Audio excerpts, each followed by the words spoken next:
नमस्कार, हमारे साथ जुड़े हैं Satish Chandra Mishra sir. After a small break sir बहुत बिज़ी थे और बड़ी नए प्रोजेक्ट्स पे काम कर रहे हैं, इसलिए समय लग गया सर को आने में। आज एक बहुत इम्पोर्टेंट न्यूज़ आई है क्योंकि हमने उस न्यूज़ को उठाया था, इसलिए मुझे लगा कि वो कवर करना चाहिए हमें। अनिल अंबानी पर रेड्स पड़ी हैं आज और ये रेड्स बहुत बड़े स्केल की रही हैं और उसपे बहुत बड़ी डेवलपमेंट आई है। Sir, a very warm welcome on the show. नमस्कार गायत्री जी, दर्शकों को भी नमस्कार। जी। ये अनिल अंबानी पे आज रेड पड़ी है सर और उन्होंने पूरी की पूरी सुनने में आ रहा है कि जो अनिल अंबानी की कंपनीज थी सबको डिसॉल्व करने की बात चल रही है और इंसॉल्वेंसी डिक्लेयर कर दिया इन्होंने।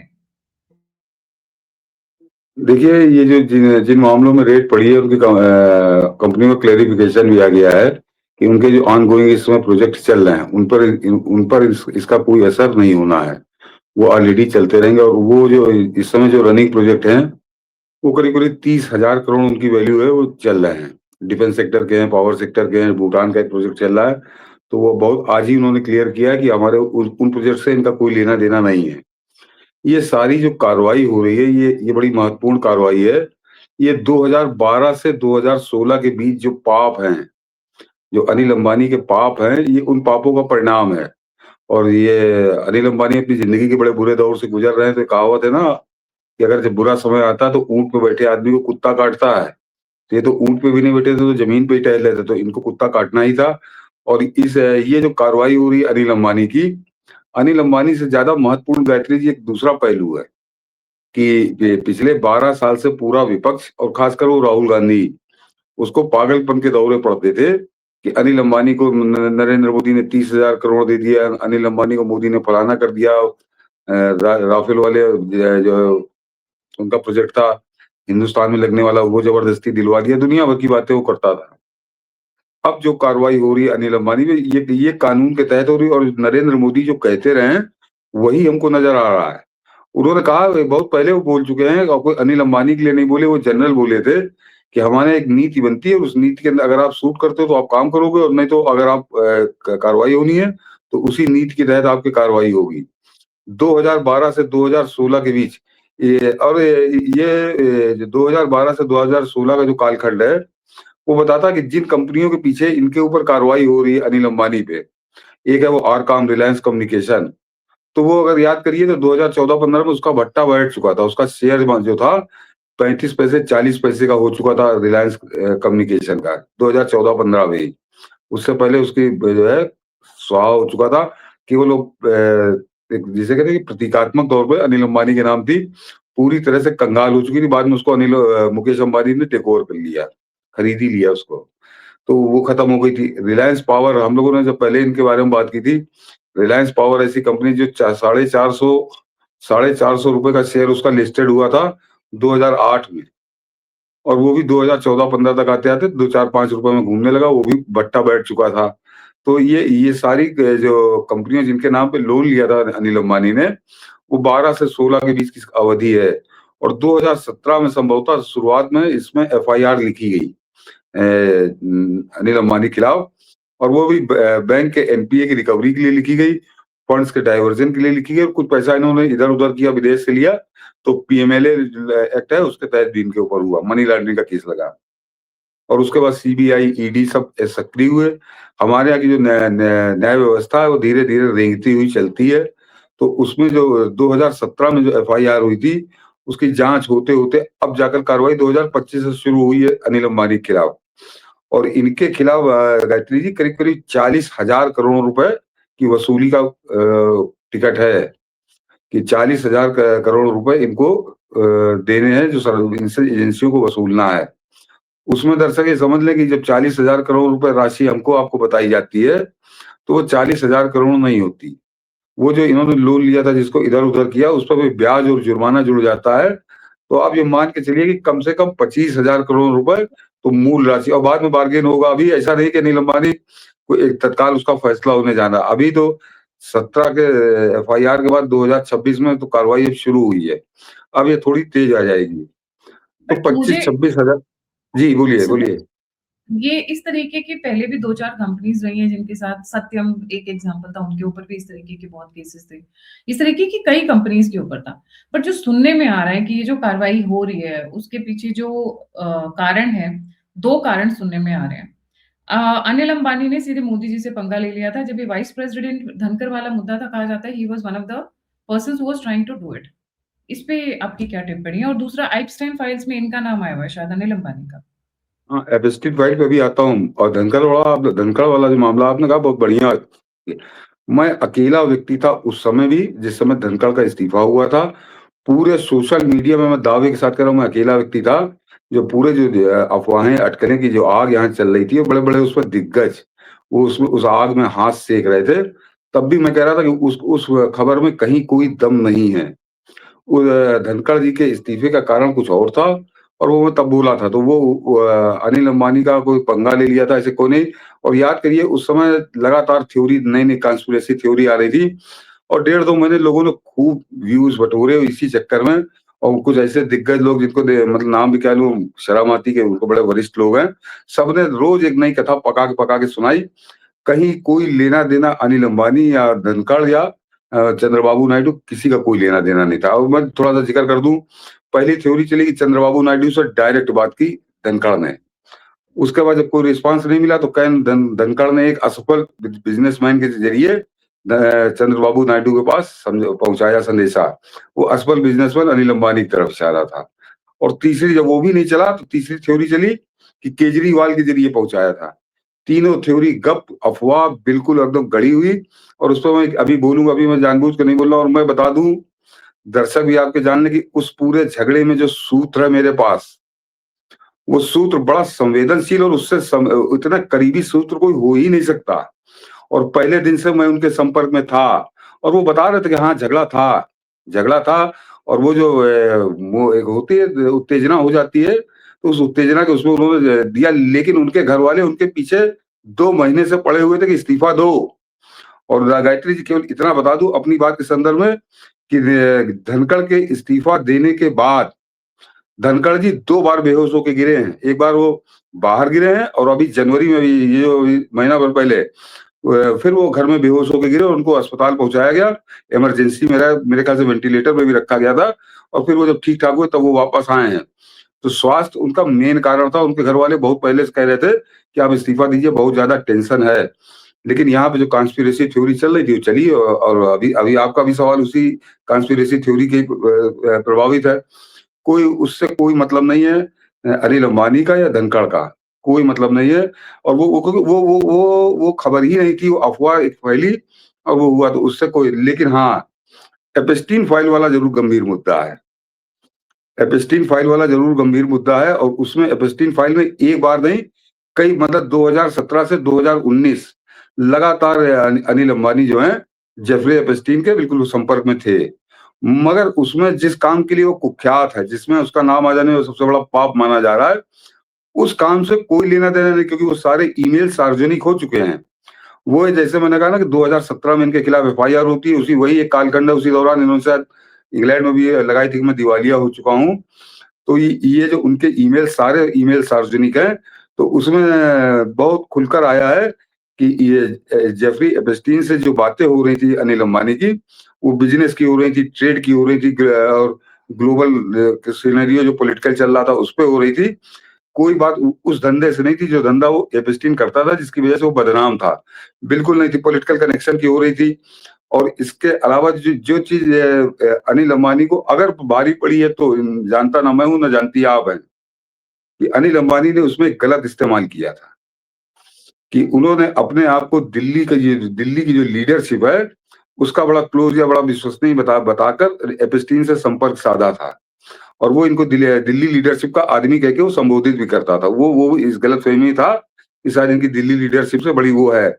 और उस दौरान ट्रम्प ही प्रेसिडेंट थे अमेरिका के। तो अनिल अंबानी एपस्टीन से जो संपर्क साधा था अनिल अंबानी ने दिल्ली अपने आप को दिल्ली लीडरशिप का बड़ा करीबी बता के, तो वो बार-बार एक ही बात पे जोर डाल रहे थे एपस्टीन की क्योंकि अब ईमेल सार्वजनिक है तो उनके संवाद भी क्या हुए ये बिल्कुल ज़ाहिर हो चुके हैं। कि उनकी मुलाकात ट्रम्प के दामाद से और ट्रम्प के जो उनका सलाहकार था स्टीव बैनन, दामाद जेred कुशनर है और जो सलाहकार है वो स्टीव बैनन, कि इन दोनों से मेरी मुलाकात करा दूं। और इस बात को वो क्योंकि एपस्टीन के संबंध तो डोनाल्ड ट्रंप के साथ दुनिया जान चुकी किस तरह के थे, बड़े करीबी थे, या हो सकता उसने कहा भी होगा कि मेरे संबंध में करा दूंगा, मगर फिलहाल वो मुलाकात हुई नहीं, क्योंकि वो उस पूरे ईमेल में अनिल अंबानी ये प्रार्थना उससे कर रहा है, लेकिन वो हो नहीं पाई। उसका 2019 में वो मर ही गया।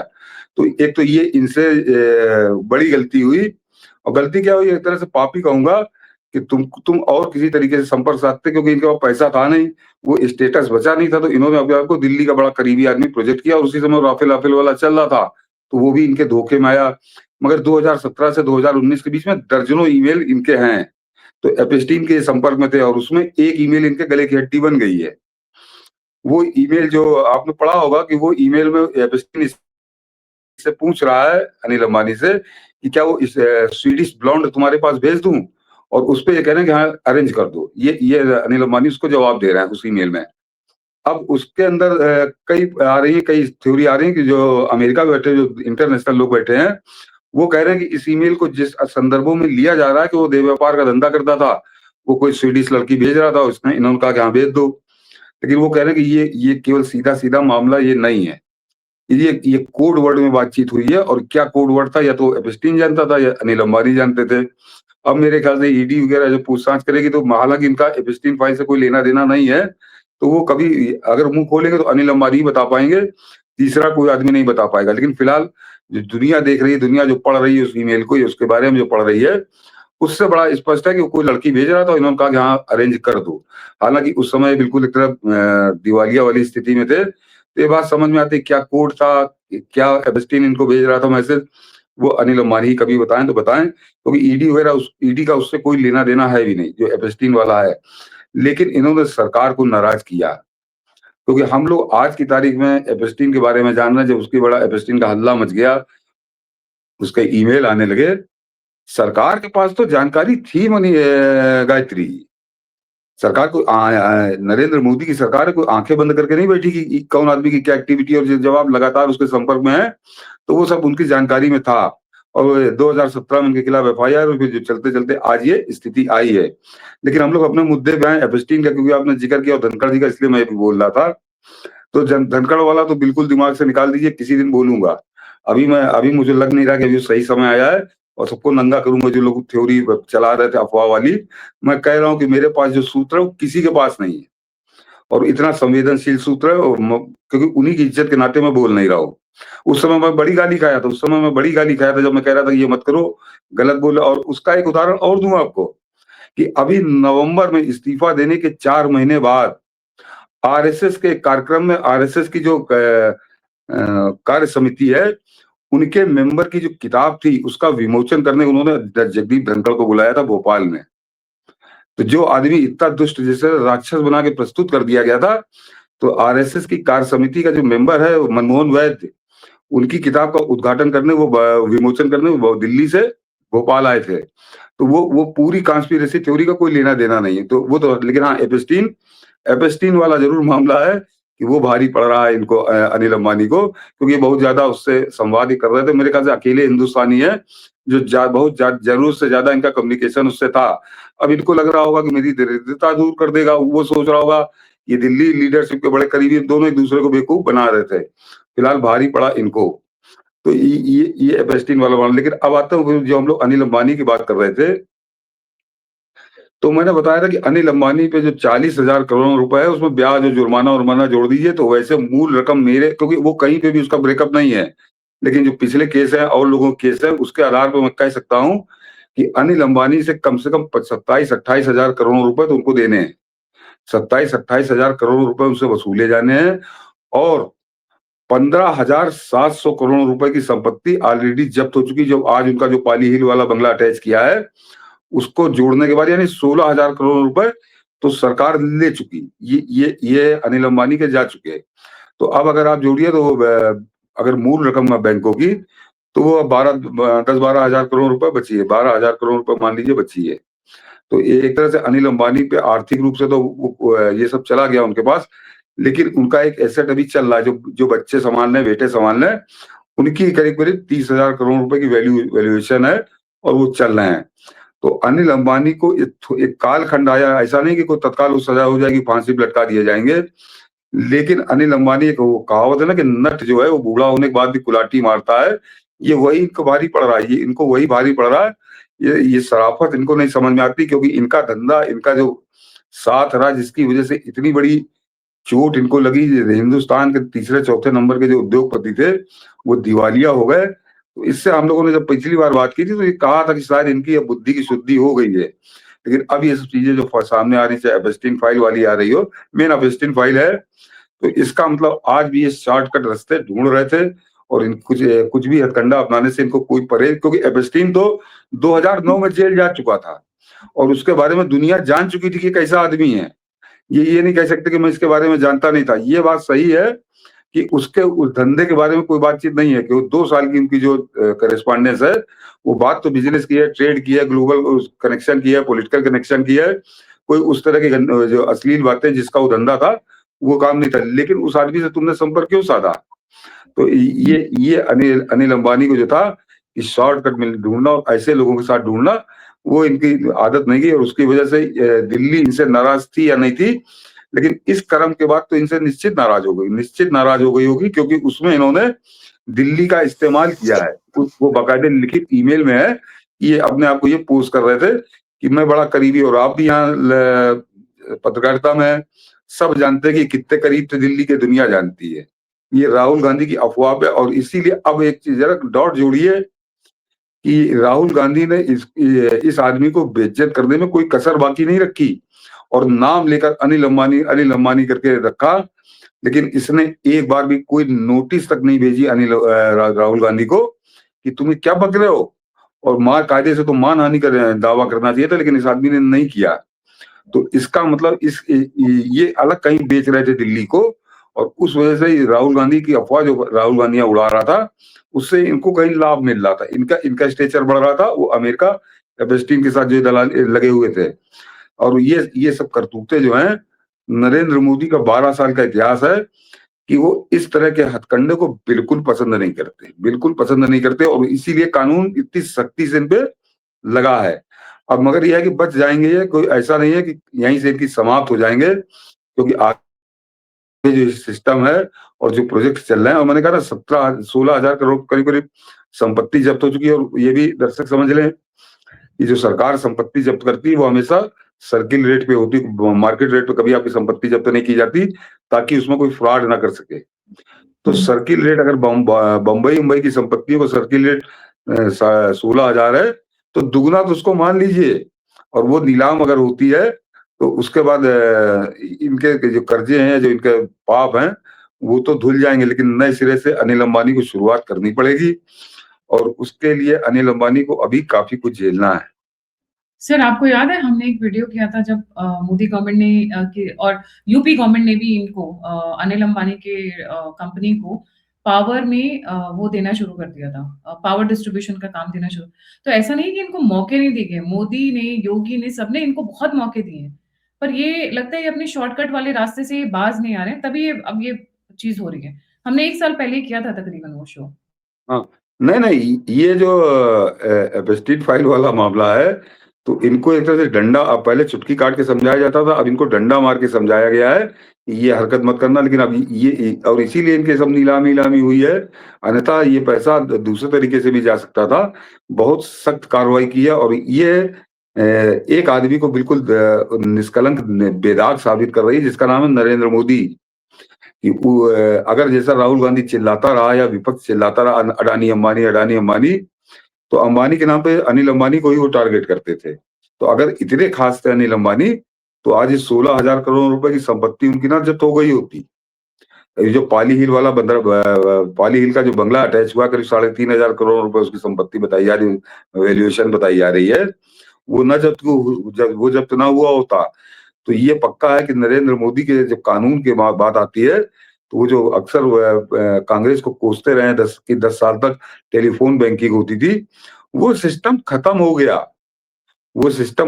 और एक फिगर और बताता हूँ आपको इसमें, कि निर्मला सीतारमन ने 2024 मई 2024 में निर्मला सीतारमन ने बताया था कि इस समय उस मतलब आज की तारीख में समझिए कि 2014 से 2026 पूरे इन 12 सालों के अंदर जो एनपीए हुई है बैंकों की राशि, वो 16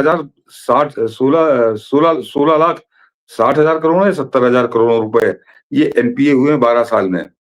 लेकिन आपको ताज्जुब होगा कि हाँ, 24 में निर्मला सीतारमन ने संसद में बताया था कि हम अब तक करीब-करीब सवा 10 लाख करोड़ रुपए वसूल चुके हैं और ये 2023 यानी 31 मार्च 2023 का था। 2024 में सवा लाख करोड़ रुपए और वसूले गए। तो अगर आप सवा 10 में जोड़ लीजिए सवा लाख रुपए, तो 11.5 लाख करोड़ रुपए वसूल चुकी है सरकार। जो ये चिल्लाते हैं ना कि माफ कर दिए, माफ कर दिए। राइट ऑफ हुए थे लोन जो एनपीए हुए थे और उसमें से जो 16 लाख करीब 16.5 लाख मान लीजिए, इस 16.5 लाख में से 11.5 लाख करोड़ रुपए सरकार वसूल चुकी। इसी तरह से वसूलती है जैसे अनिल अंबानी से वसूलने जा रही है। तो ये फिगर जो थी ये 2023 तक की थी, 2024 और 2024-25 और 2025-26 अगर आप इसमें भी इसी और 2024-25 का भी फिगर नहीं आया है, लेकिन वो फिगर ये कह रहा है कि जितनी वसूली अब तक हुई है, उनमें सबसे ज्यादा वसूली 24-25 में हुई है। उसका एग्जैक्ट फिगर नहीं आया, तो आप मान लीजिए कि अगर सवा लाख करोड़ रुपए 23-24 में था, तो 24-25 में कम से कम 1.5 लाख करोड़ रुपए। तो 11.5 में अगर आप 1.5 जोड़ दीजिए, तो वो 13 लाख करोड़ रुपए तो नरेंद्र मोदी की सरकार वसूल चुकी और 25-26 अभी बाकी है। तो ये जो सरकार इतनी ईमानदारी से इस तरह से वसूल रही है, तो अनिल अंबानी का बचना मुश्किल था। ये इन्होंने जो भी अपने वकीलों के जरिए दर्द किया, थोड़ा लेट कराया कार्रवाई को, लेकिन कब तक आखिर नंबर इनका आया और अब इनको हिसाब किताब देना पड़ेगा और वो हिसाब किताब क्या देना पड़ेगा, जो जब्त हुआ है वो सब बिकेगा। बिल्कुल इनकी विजय मल्ल्या वाली स्थिति हो जाएगी। जो विजय मल्ल्या हिंदुस्तान की अदालतों में लगाते घूम रहा है एप्लीकेशन कि मैंने तो 60,000 करोड़ रुपए लिए थे बैंकों के और बैंक मेरा 14,000 करोड़ रुपए जब्त कर चुकी। ये वही स्थिति इनकी होगी क्योंकि इसके बाद अगर ये शराफत से नहीं रहे, अब जब सामने आ रहा है तो वो गलत काम किया था तो उसका इनको भोगना पड़ेगा। ये अपना बुरा समय खुद बुला के लाए हैं। अन्यथा ये चीजें बड़े आराम से निपट जाती हैं। पैसा क्योंकि बच्चों के जो प्रोजेक्ट चल रहे हैं लड़कों को ठीक चल रहे हैं और वो प्रॉफिट में चल रहे हैं। डिफेंस सेक्टर के हैं, उसके सोलर एनर्जी के हैं, भूटान में प्रोजेक्ट चल रहा है। तो जैसे आपने कहा यूपी में मिल रहा है, तो इनको काफी जगह है इनके काम चल रहे हैं और वो 30-35 हजार करोड़ रुपए के प्रोजेक्ट हैं। लेकिन ये जो इस तरह के जो पाप आए, अब एपस्टीन फाइल ऐसे ही राहुल गांधी के ऊपर नशा चढ़ा है और उसमें अनिल अंबानी का नाम आ गया और हरदीप पुरी वाली ईमेल में भी कहीं इनका जिक्र है। ये पूरा 2 साल जो सक्रिय थे, तो वो चीजें कहीं ना कहीं तो आपको उसका भुगतान करना पड़ेगा जब देश की गद्दी पे नरेंद्र मोदी जैसा शासक बैठा है। आंख बंद करके आंख को पट्टी बांध के वो नहीं बैठा है और पाप होने पे माफी फिर किसी को नहीं है। ये अनिल अंबानी का प्रकरण बता रहा है। अब भी अगर गायत्री जी मैं फिर कह रहा हूँ अपना आपके कार्यक्रम में कि अब भी अगर ये आदमी सुधार कर ले, जब हम लोगों ने पिछली बार बात की थी तो हम लोगों को लगा था कि ये सुधार हो चुका, लेकिन ये चीजें जो निकल के आ रही हैं, इससे लग रहा है कि अभी सुधरना इनका बाकी है और मेरे ख्याल से इस झटके के बाद तो सुधरेंगे। जी। देखते हैं सर, समय बताएगा कि ये विजय माल्या की तरह भागेंगे या फिर ये सुधर जाएँगे। 2 ही ऑप्शन है, तीसरा कोई नहीं, भागने का तो देखिए कोई सवाल नहीं, भागेंगे नहीं। मैंने कहा ना 30 वो जो ऑनगोइंग प्रोजेक्ट हैं जो 30-35 हजार करोड़ रुपए के हैं, उनका इस पूरे प्रकरण से कोई लेना देना नहीं है। तो वो चलते रहेंगे, वो बेटे बड़े हो गए, वो ठीक से संभाल रहे हैं, प्रॉफिट में है। ये जो संपत्ति जा रही है, अब इसमें क्या बार्गेन करते हैं, कैसे करते हैं? क्योंकि ये तो नरेंद्र मोदी ने बहुत बढ़िया सिस्टम बनाया है कि ऐसा नहीं कि तत्काल आपको वसूली चढ़ा दिया जाएगा। अभी इनकी सब जब्त होकर पूरा जब हिसाब किताब होगा तो इनको समय दिया जाएगा, इनसे बार्गेन होगी, कितना दे सकते हो, क्या है, तो अभी समय मिलेगा। ये माल्या की तरह भागेगा तो नहीं आदमी। जी, जी। Thank you so much sir for joining. जाने से पहले सभी व्यूअर्स से रिक्वेस्ट है, प्लीज़ लाइक, सब्सक्राइब और शेयर करना ना भूलें। अगर आप मुझे कंट्रीब्यूट करना चाहते हैं, मेरी मदद करना चाहते हैं, तो दिए हुए नंबर और यूपीआई से आप मुझे कंट्रीब्यूट कर सकते हैं।